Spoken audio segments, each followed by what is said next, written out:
Hey, welcome back to RamZland. Today we're going to observe the fluorescence of quantum carbon dots that are synthesized in a microwave. Check this out.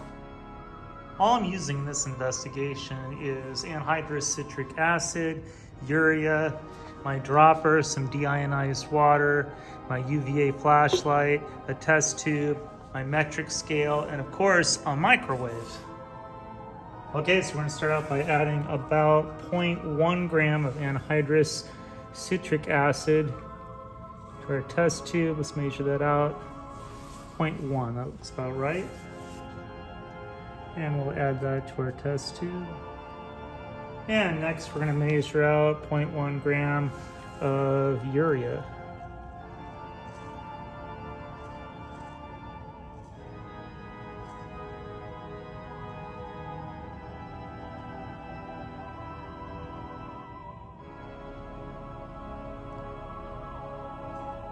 And that looks about right. And we'll add that to our test tube. And next we're going to add just a few drops of deionized water.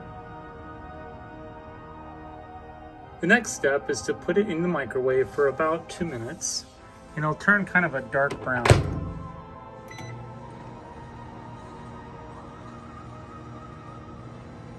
You can start to see it turning darker brown now.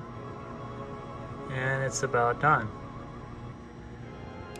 At this point, you can already see it beginning to fluoresce. Now all we need to do is just add some water. Next, we'll dilute it just a little bit with some deionized water.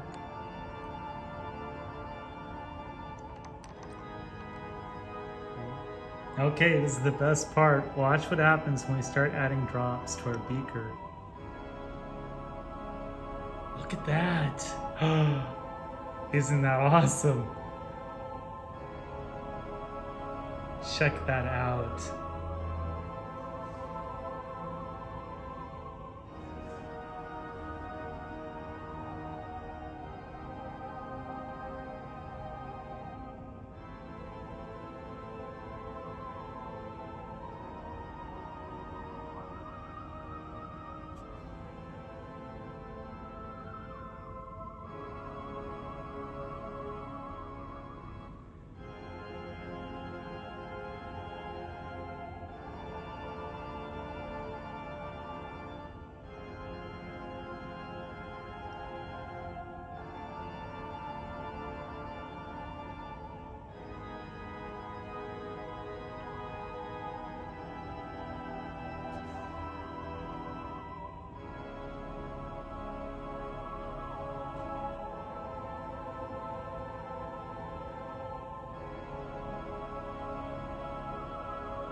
Beautiful carbon quantum dots. Look at how they fluoresce. Just amazing. Look at that.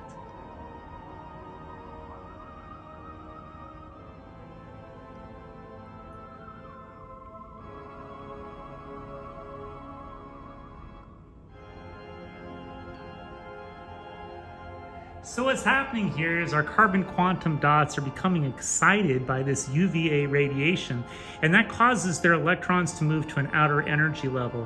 When they return to their grounded state, each electron releases a photon of light that has a wavelength of 530 nanometers, and through the light spectrum, that appears to us as the color green. Isn't that just beautiful? Look at that. Just awesome. Well, I hope you enjoyed today's edition of RamZland, and I'll see you next time.